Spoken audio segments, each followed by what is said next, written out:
Votre potager vous a donné tout ce qu'il avait cet été, vous a offert une récolte généreuse et maintenant il a l'air un peu épuisé, et vous pensez qu'il n'attend plus qu'une triste corvée de bêchage et un long sommeil hivernal? Et si je vous disais que le meilleur moyen d'aider cette terre fatiguée, c'est d'y faire pousser quelque chose à nouveau, et ce, dès maintenant en plein automne? Aujourd'hui, nous allons parler des engrais verts, mais pas n'importe comment. Nous verrons comment exploiter leur pouvoir magique spécifiquement en automne, tout en évitant les erreurs courantes. Et je vous promets qu'à la fin de cette vidéo, vous connaîtrez le secret ultime qui transformera l'entretien de votre sol en automne d'une tâche ardue en une activité légère et incroyablement bénéfique. Soyons clairs dès le départ. Les engrais verts ne sont pas de simples herbes. C'est une véritable ambulance verte pour votre terre. Ce sont des plantes que nous semons non pas pour la récolte, mais pour qu'elles améliorent et assainissent le sol. Imaginez que, au lieu de bêcher la terre avec une lourde bêche, vous y envoyez des millions de petits forêts vivants, leurs racines, qui font tout le travail à votre place. Elles aèrent, nourrissent et protègent la terre. C'est une technique ancestrale, malheureusement oubliée par beaucoup, mais employée par les jardiniers avisés. Pour bien comprendre, plongeons un peu plus profond, et la bonne nouvelle, c'est qu'on n'aura pas besoin de sortir la bêche. La première question à se poser est: pourquoi toute cette agitation automnale autour des semis? Ne serait-il pas plus simple de simplement retourner la terre et de l'oublier jusqu'au printemps? Imaginez votre potager. Tout l'été, il a travaillé pour vous, tel un ouvrier dévoué. Il a donné toutes ses forces, tous ses nutriments, afin que vous puissiez récolter de délicieuses tomates, des concombres croquants et de belles pommes de terre. La récolte est maintenant terminée. Que reste-t-il? La terre est devenue compacte, dure comme du béton. Le soleil l'a asséchée, les pluies l'ont battue, on a marché dessus. Il ne lui reste presque plus aucun nutriment. Elle est, pour le dire simplement, affamée et épuisée. Et si on la laisse ainsi, à nu, jusqu'au printemps, les mauvaises herbes seront les premières à se régaler. Le vent et les pluies lessiveront les derniers restes de substances nutritives. C'est à ce moment-là qu'entrent en scène nos alliés verts. Les engrais verts sont le moyen le plus naturel et le plus judicieux de redonner vie au sol. Nous couvrons la terre pour l'hiver d'une couverture vivante et respirante. Les racines des engrais verts ameublissent la terre compactée mieux que n'importe quelle bêche, et leur masse verte deviendra un festin de choix pour les vers de terre et les microbes bénéfiques. Ce sont eux qui créent cette fertilité tant recherchée. Bien, maintenant plongeons au cœur de nos alliés verts. Car les engrais verts, ce n'est pas juste de l'herbe anodine. Ce sont de véritables équipes de spécialistes, chacune dotée de son propre super-pouvoir. Commençons par le groupe le plus populaire et à croissance fulgurante, les crucifères. Vous les connaissez à coup sûr? Je parle de la moutarde blanche, du radis fourragé et du colza. Leur atout maître, vous le devinez? La vitesse. Ce sont de véritables sprinteurs du monde végétal. Elles germent en quelques jours à peine et développent une masse verte impressionnante, même lorsque le soleil d'automne se fait plus timide. Mais leur utilité ne se limite pas à cette rapidité. Leur atout majeur, c'est la désinfection. Leurs racines et leurs feuilles contiennent des huiles essentielles spécifiques que les parasites et maladies du sol ne supportent tout simplement pas. En semant de la moutarde, vous réalisez une véritable désinfection de vos parcelles, en limitant le développement du mildiou, de la gale et de diverses pourritures. Quant à la racine du radis fourragé, par exemple, c'est un véritable forêt vivant qui s'enfonce profondément, ameublit les sols les plus compactés et y puise des nutriments essentiels pour les cultures de la future. C'est un choix idéal si vous cherchez à assainir et revitaliser rapidement et efficacement votre sol après des cultures comme la pomme de terre ou la tomate. Et maintenant, passons aux véritables aristocrates du règne végétal, celles qui ne se contentent pas d'améliorer le sol, mais le nourrissent littéralement de délices. Ce sont les légumineuses, le pois, la vesse, le lupin, le trèfle. Leur super pouvoir, c'est une véritable magie à la portée de tout jardinier. Elles réalisent un prodige que peu d'autres espèces peuvent égaler. Elles captent l'azote, l'élément le plus crucial pour la croissance des plantes directement de l'air. Imaginez, de petits nodules se forment sur leurs racines, et dans ces nodules vivent des bactéries spéciales qui fonctionnent comme de microscopiques usines produisant un engrais azoté gratuit. Autrement dit, en semant de la vesse ou du pois à l'automne, vous commandez, en quelque sorte, une livraison gratuite d'engrais de première qualité pour la saison suivante. Elles sont idéales pour les sols très épuisés, fatigués. Au printemps, les cultures gourmandes, comme le chou, la citrouille ou les courgettes, prospéreront merveilleusement après elles. Elles poussent un peu plus lentement que la moutarde, mais leur contribution à la fertilité à long terme du sol est tout simplement inestimable. Ce ne sont pas de simples engrais verts, ce sont de véritables guérisseuses et enrichisseuses de sol. Si les légumineuses sont les aristocrates gourmands, alors le groupe suivant, ce sont de véritables poids de lourd, des titans capables de soulever des montagnes, ou, dans notre cas, d'ameublir les sols les plus compacts. Découvrez les céréales, l'avoine, le blé, et bien sûr, la reine des semis d'automne, le seigle d'hiver. Leur atout majeur, un système racinaire incroyablement puissant et dense. Imaginez non pas une seule grosse racine, mais une véritable éponge, une foultitude de milliers de radicelles ultra fines, mais extrêmement résistantes. Elles transpercent littéralement la terre de part en part, s'infiltrant dans les couches les plus profondes et compactes. Elles créent des millions de canaux pour l'air et l'eau, transformant une masse argileuse sans structure en un sol meuble, vivant et aéré. C'est un véritable drainage et une aération biologique tout en un. Mais ce n'est pas tout. Les céréales, et le seigle en particulier, sont des combattants impitoyables contre les mauvaises herbes. Non seulement elles forment rapidement un tapis vert dense, privant les indésirables de lumière, mais elles libèrent aussi dans le sol des substances spécifiques qui inhibent leur croissance.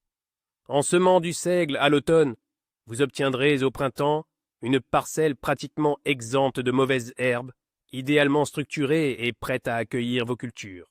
C'est le choix idéal pour la mise en culture de terre de la Vierge ou pour les sols très lourds et asphyxiants. Maintenant que nous avons découvert nos amis les engrais verts, on pourrait penser que c'est simple comme bonjour. Il suffit de semer. Mais c'est précisément là que de nombreux jardiniers tombent dans un piège classique. Ce piège, c'est la rotation des cultures, ou plus simplement, l'alternance des espèces. Retenez cette règle d'or, c'est un impératif. Jamais, vous m'entendez?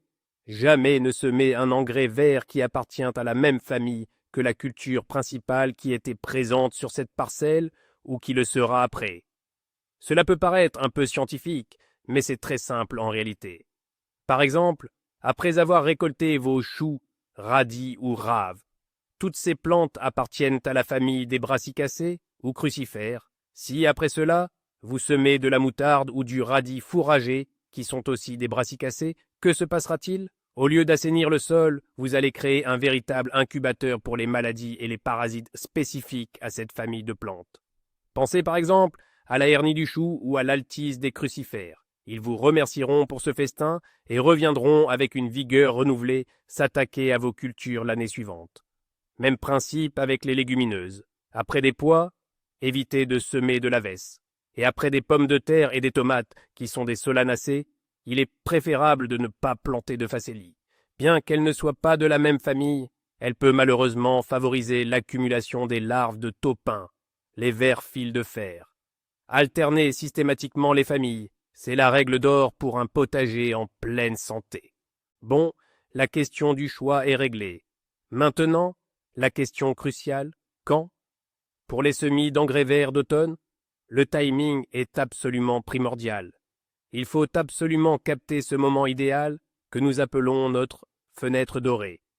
Et cette fenêtre s'ouvre juste après la récolte de votre culture principale. Votre parcelle est libre après les oignons en août? Excellent, semez sans attendre. Vous avez ramassé vos pommes de terre début septembre? Ne tardez pas.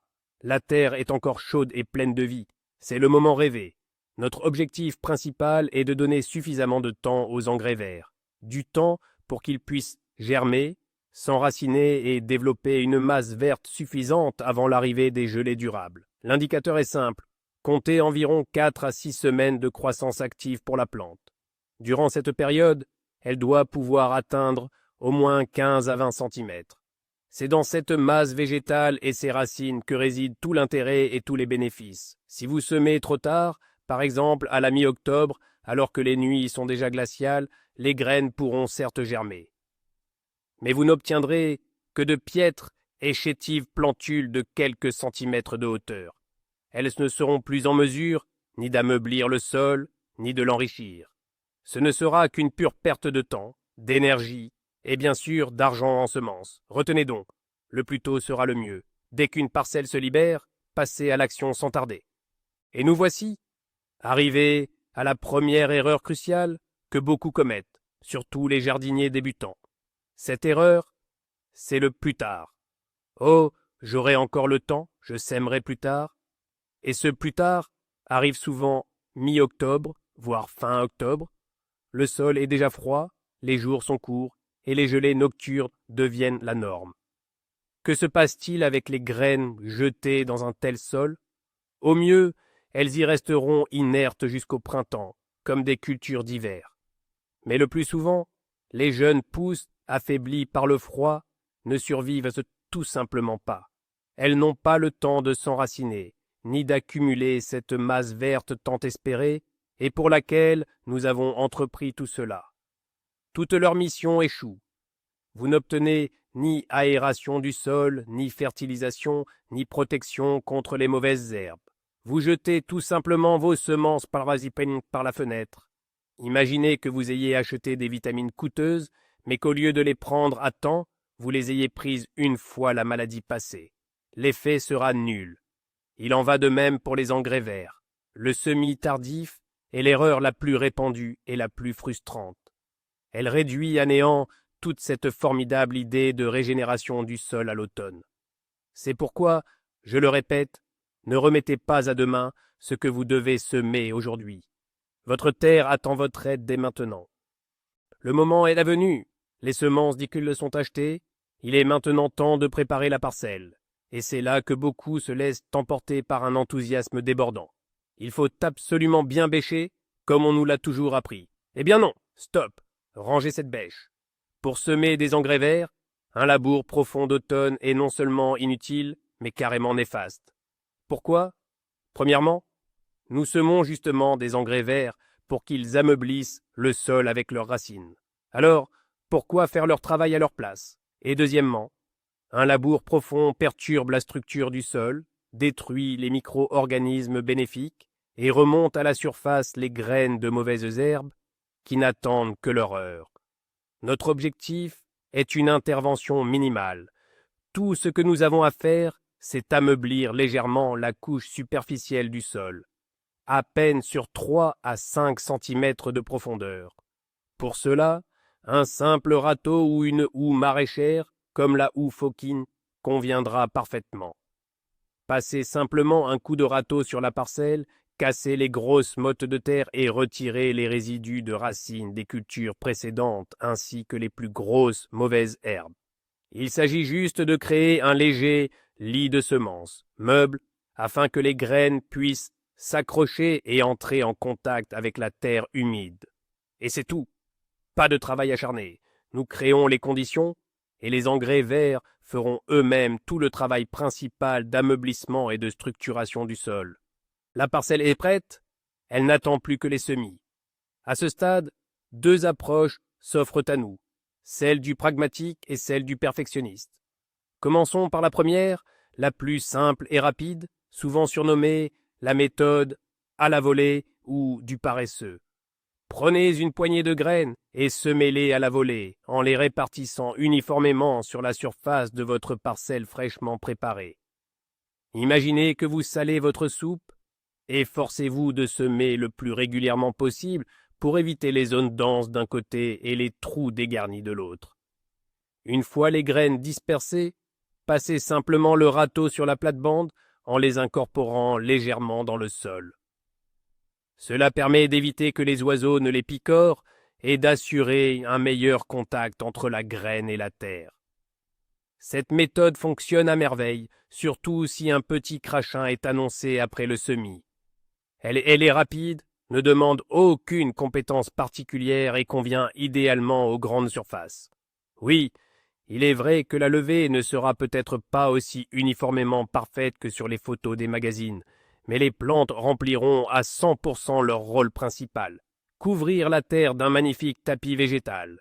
C'est l'équilibre idéal entre l'effort fourni et le résultat obtenu.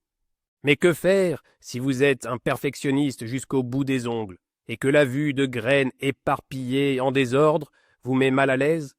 Ou si vous n'avez pas beaucoup de graines et que vous voulez les utiliser avec la plus grande parcimonie? Dans ce cas, voici une seconde méthode, plus précise. Elle demande un peu plus de temps, mais le résultat ravira vos yeux par sa régularité parfaite.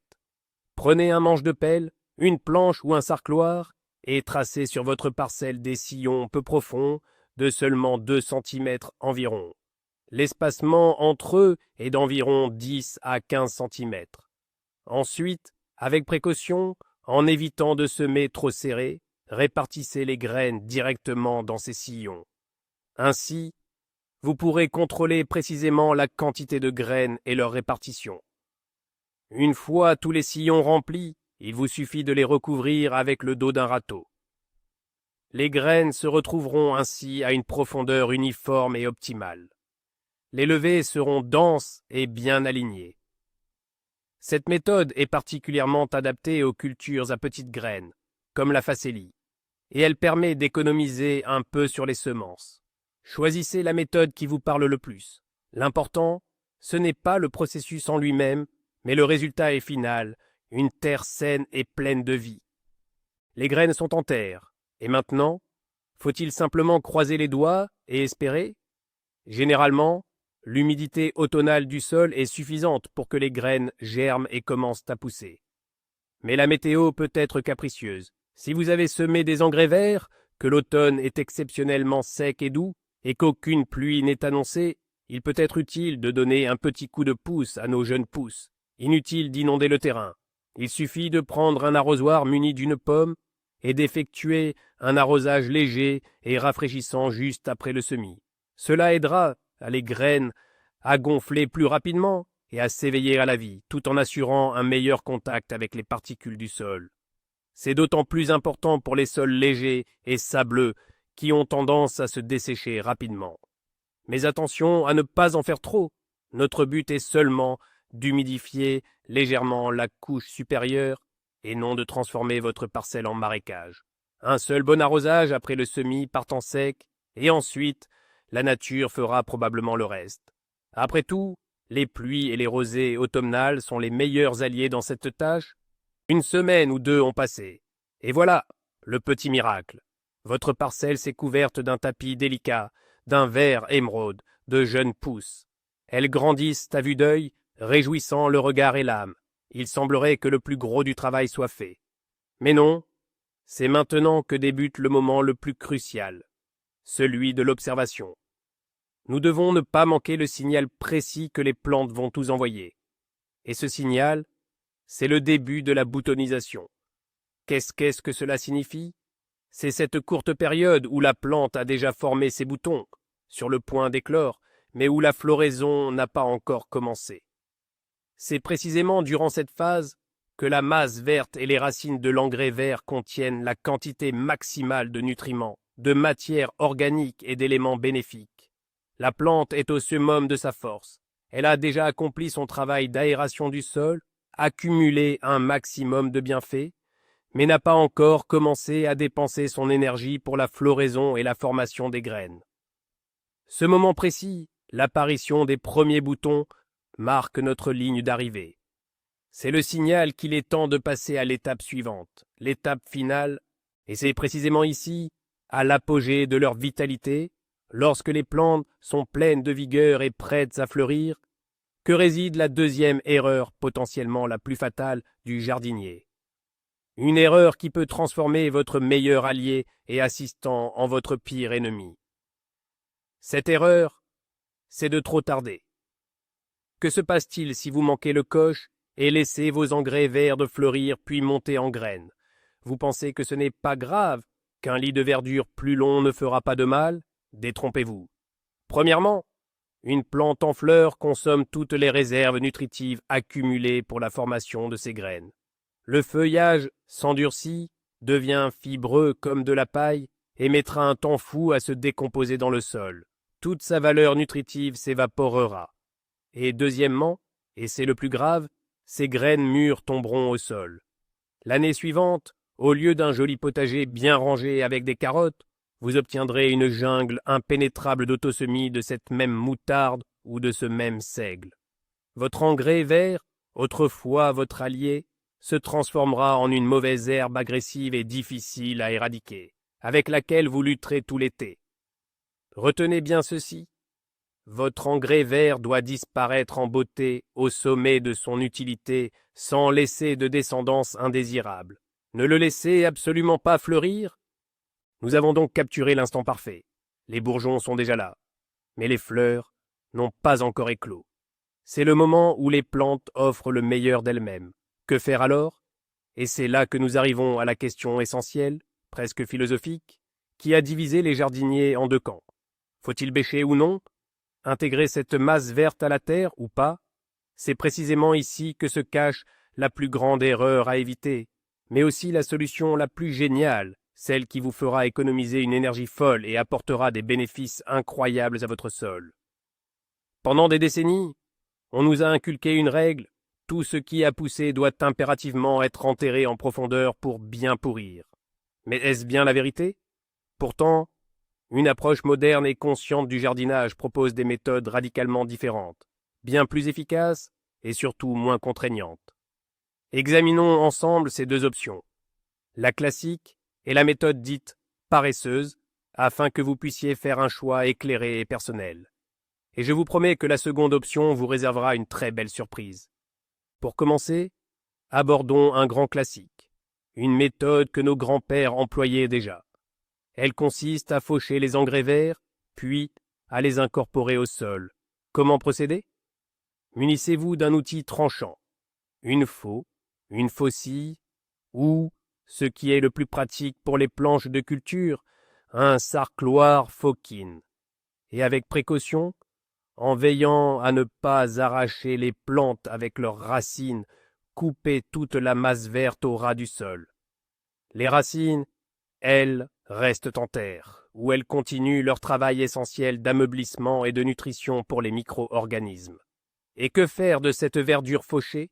Il faut l'incorporer peu profondément au sol, et c'est là le mot-clé, peu profond. La plus grande erreur serait de l'enfouir à pleine bêche.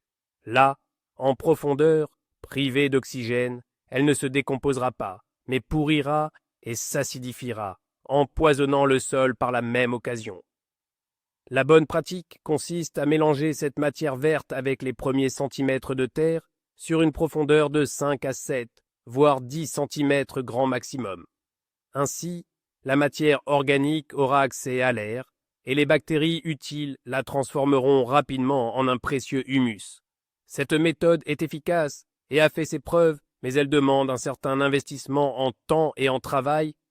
Et voici le secret promis, la méthode que j'appelle le génie paresseux, car elle demande un minimum d'effort pour un maximum de bénéfices. Cette approche révolutionne notre façon de concevoir l'entretien automnal du sol. Alors, comment ça marche? Comme pour la première méthode, nous coupons ou fauchons nos engrais verts arrivés à maturité. Leurs racines restent bien sûr dans le sol. Mais cette fois, la masse végétale coupée, nous ne l'enfouissons nulle part. Nous la laissons simplement à même la surface du potager. Oui, aussi simple que cela. Nous l'étalons uniformément sur toute la surface, créant ainsi une couche dense de paillis organique. Que se passe-t-il alors? Sous ce tapis vert et douillet, une vie microscopique, invisible à l'œil nu, va s'activer intensément tout l'automne et tout l'hiver. Non seulement cela protégera le sol du gel, de l'érosion et du lessivage des nutriments par les pluies, mais surtout, ce paillis deviendra un véritable festin pour les vers de terre et les micro-organismes du sol. Ils s'occuperont eux-mêmes, sans aucune bêche, de transporter toute cette matière organique en profondeur, de la transformer et d'en faire le meilleur des fertilisants. Un amendement structuré et vivant. Vous ne travaillez pas, vous créez simplement les conditions et la nature s'occupe du reste. Pourquoi cette méthode, en apparence si paresseuse, s'avère-t-elle souvent bien plus efficace que le bêchage traditionnel? Analysons la mécanique de ce processus. En laissant la matière végétale en surface, nous reproduisons en réalité un mécanisme naturel. Dans la forêt ou la prairie, personne n'enterre les feuilles mortes ni l'herbe desséchée. Tout cela forme une couche organique naturelle qui se décompose progressivement, nourrissant le sol et le rendant meuble et fertile. En laissant les engrais verts en guise de paillis, nous activons exactement le même processus dans nos cultures. Cette couverture végétale, premièrement, empêche les mauvaises herbes de pousser en les privant de lumière. Deuxièmement, elle conserve une humidité précieuse dans le sol, le protégeant du dessèchement par le vent. Troisièmement, et c'est le plus important, elle crée en dessous un microclimat idéal pour nos principaux alliés, les vers de terre. Ils adorent cet environnement. Tout l'hiver, ils vont travailler sans relâche, transformant cette verdure et produisant de l'humus, la base de toute fertilité. Au printemps, il ne vous restera plus qu'à écarter légèrement les restes de paillis et à faire vos trous de plantation. La terre en dessous sera humide, meuble et pleine de vie, sans un seul coup de bêche. Mais que faire si vous avez semé ce qu'on appelle des engrais verts d'hiver? Ce sont de véritables champions de la résistance au froid, comme le seigle d'hiver ou la vesse d'hiver. Ni la neige ni le gel ne leur font peur. Ils ne meurent pas, mais entrent simplement en dormance pour l'hiver, prêts à reprendre leur croissance dès les premiers rayons de soleil printanier. Et c'est là leur immense avantage. Pas besoin de les faucher à l'automne. Nous les laissons simplement en place pour l'hiver.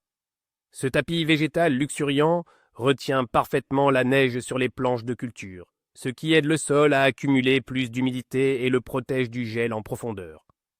Et au début du printemps, dès la fonte des neiges, le seigle reprendra une croissance active, étouffant les premières mauvaises herbes, souvent les plus tenaces. Votre tâche est de ne pas manquer le bon moment et de le faucher environ 2 à 3 semaines avant de planter votre culture principale, comme les tomates ou les poivrons. La matière végétale fauchée peut être soit incorporée à la couche supérieure du sol, soit laissée en surface comme paillis. Ainsi, les engrais verts d'hiver travaillent pour vous non seulement en automne, mais aussi au début du printemps, préparant un terrain idéal pour votre future récolte. D'ailleurs, qui a dit qu'il fallait se contenter de semer une seule variété? Le potager, c'est un véritable espace de créativité. Et mélanger différentes espèces d'engrais verts, c'est un peu comme concocter un plat complexe et raffiné pour votre sol. Plutôt qu'une saveur unique, vous lui offrez un véritable bouquet de nutriments et d'effets bénéfiques. La création de ces mélanges, c'est une technique culturelle de haut vol, accessible à tous. L'une des combinaisons les plus classiques et efficaces est celle de l'avoine et de la vesse, un tandem idéal. Les racines puissantes de l'avoine aèrent et structurent parfaitement le sol, tandis que la vesse, en véritable légumineuse, s'accroche à ses tiges robustes et enrichit la terre d'un azote précieux. Ou par exemple, le mélange de moutarde et de facélie. La moutarde assainira le sol, tandis que la facélie, avec ses racines fines, ameublera merveilleusement la couche superficielle et attirera les insectes auxiliaires. En créant de tels cocktails, vous atteignez plusieurs objectifs à la fois et vous rendez l'alimentation de votre terre plus équilibrée et complète. N'ayez pas peur d'expérimenter, mélangez les graminées avec les légumineuses, les crucifères avec d'autres cultures, et vous verrez à quel point votre terre peut être reconnaissante. Et enfin, un dernier aspect, mais non des moindres, concernant nos semis d'automne, la quantité de graines. Ici, c'est le principe « mieux vaut moins, mais mieux » qui s'applique. On a instinctivement envie de semer très dense pour s'assurer d'obtenir un tapis bien touffu et luxuriant. Mais c'est précisément le cas où la générosité peut se retourner contre nous. Un semis trop dense est une voie directe vers les problèmes. Premièrement, les plantes se livreront une compétition acharnée pour la lumière, l'eau et les nutriments. Au final, vous n'obtiendrez pas de spécimens puissants et vigoureux, mais plutôt un ensemble de plants chétifs, étiolés et faibles. Deuxièmement, dans les plantations trop denses, la circulation de l'air est mauvaise. Ceci crée des conditions idéales pour le développement de maladies fongiques telles que l'oïdium ou diverses pourritures. Loin d'assainir le sol, vous risquez au contraire de créer un foyer d'infection. C'est pourquoi, avant de semer, lisez toujours attentivement les recommandations de densité de semis figurant sur l'emballage des graines.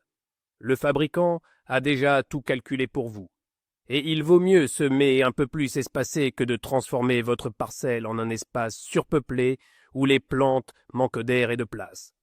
Et voici le moment charnière, celui qui pourrait bien transformer votre approche du jardinage d'automne pour toujours. Pendant des décennies, on nous a enseigné qu'à l'automne, il fallait tout labourer en profondeur, enfouir les engrais verts le plus profondément possible pour une meilleure décomposition. Pourtant, l'agronomie moderne nous dit l'inverse. Un labour profond, c'est un véritable stress pour le sol. Il détruit sa structure vivante, anéantit les micro-organismes bénéfiques et ramène en surface les graines de mauvaises herbes. En revanche, la méthode qui consiste simplement à faucher vos engrais verts et à les laisser sur place, ce n'est pas de la paresse. C'est une collaboration consciente avec la nature. Vous ne laissez pas juste de la matière végétale. Vous créez des conditions idéales, un véritable festin pour les vers de terre, ces meilleurs agronomes de la planète. Ce sont eux qui emporteront cette matière organique en profondeur, créant une structure de sol poreuse, fertile et vivante. Et vous offrez littéralement à votre terre une couverture chaude pour l'hiver, sous laquelle un travail intense de régénération bat son plein. C'est là le secret essentiel, ne pas empêcher la nature de faire son travail, mais simplement lui donner un petit coup de pouce. En résumé, les engrais verts d'automne, ce n'est pas une question de enfouir profondément. C'est une question de nourrir, d'ameublir et de protéger votre sol pour l'hiver avec un minimum d'effort. Choisissez la bonne espèce, semez au bon moment, évitez qu'il ne monte en graines et optez pour la méthode d'entretien la plus simple et la plus bénéfique. Laissez la matière verte en surface. Votre terre vous en sera infiniment reconnaissante au printemps. Merci d'avoir regardé cette vidéo jusqu'à la fin. Si vous avez appris quelque chose de nouveau et d'utile, n'oubliez pas de laisser un pouce bleu et de vous abonner à la chaîne pour ne pas manquer nos prochaines astuces pour le jardin et le potager. Et maintenant, une question pour vous. Quelle est votre expérience avec les engrais verts? Les labourez-vous à l'ancienne ou avez-vous déjà adopté la méthode paresseuse en les laissant en surface? Dites-nous tout en commentaire. Je suis très curieux de connaître votre avis et d'échanger avec vous.